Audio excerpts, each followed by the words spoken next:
dia, turminha do sexto ano. Estamos aqui para mais uma aula de história e hoje estaremos dando continuidade ao nosso corte histórico, que é o Império Romano.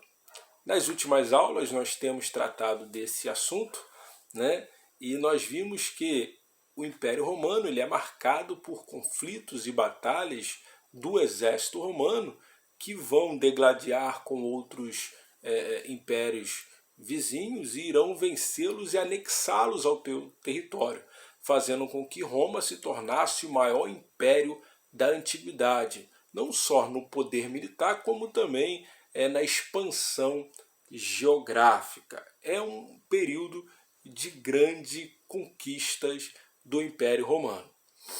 Porém, hoje nós estaremos tratando sobre o Alto Império Romano. O Império Romano, nós podemos dividir ele no Alto Império e no Baixo Império Romano. Porém, hoje estaremos nos atendo ao Alto Império. E o Alto Império é o período áureo de Roma, é o período ápice de Roma, não só na questão de paz, mas também de crescimento econômico.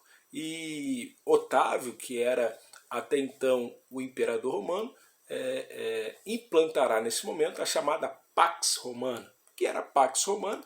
Nada mais era do que a tradução do latim da paz romana. É um período em que Roma deixará de batalhar por território. É um período em que o seu exército, que até então era tão acostumado às batalhas, aos confrontos, às guerras, irá se ater agora a guardar a sua fronteira, impedindo com que inimigos tomem aquilo que Roma já havia conquistado. Isso daí depois vai se tornar um problema dentro do exército romano, que era um exército que culturalmente foi formado para a conquista, agora vai ter que se ater a guardar a fronteira. Mas isso é assunto do Baixo Império, não falaremos sobre ele agora. Vamos nos ater a esse momento áureo do Império Romano. E esse momento áureo em que as fronteiras estão guardadas pelo exército é um período que impulsionará a economia e a cultura romana. É um período em que Roma unificará a sua moeda, é a unificação monetária, é a moeda única romana, o denário, e essa moeda única possibilitará o aumento comercial. Esse aumento comercial, principalmente dos cereais, dos tecidos, das pedras e de animais.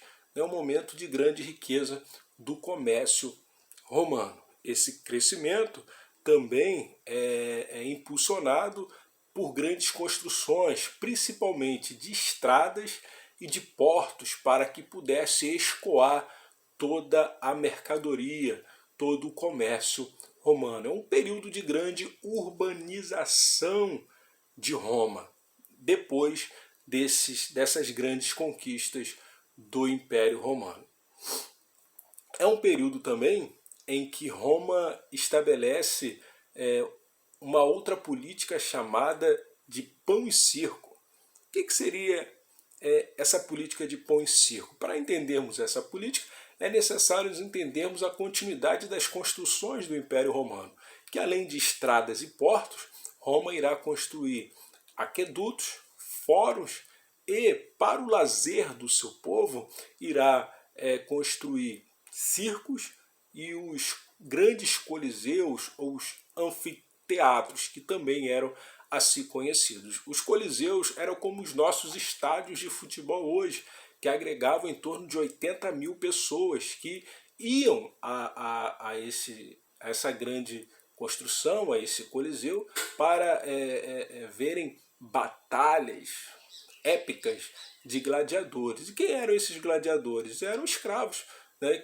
guerreiros que eram capturados e eram treinados para essas batalhas e muitas das vezes batalhavam até a morte. Muitos desses gladiadores se transformaram em verdadeiros ídolos do povo romano, mas não deixavam de ser escravos. E os circos eram onde aconteciam as corridas de bigas e quadribigas, né, que eram carroças puxadas por 2 ou 4 cavalos que também servia como divertimento do povo romano. E o que seria o pão e circo? Seria a distribuição de alimentos que era feito por Otávio, cereais que eram distribuídos ao povo, e o circo, né, o divertimento ao povo dentro das arenas do Coliseu e também dos circos pelas corridas. E isso acontecia geralmente nos fins de semana ou nos feriados. É um momento realmente ápice do Império Romano,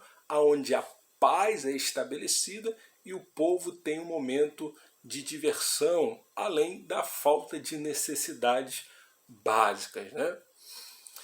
Porém, com a morte de Otávio, o Império Romano será um cenário de disputas, e disputas por diversas dinastias, como a dinastia Júlio-Claudiana, Flaviana, Dominiana, né? E esse período de disputas vai fazer com que o glamour e o alto Império Romano começa a entrar em detrimento, em declínio, né? E aí marcará o final do Império, o Alto Império, e iniciará o período do Baixo Império devido a essas batalhas internas de Roma, né?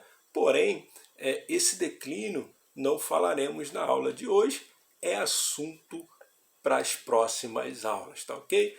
Por hoje é só.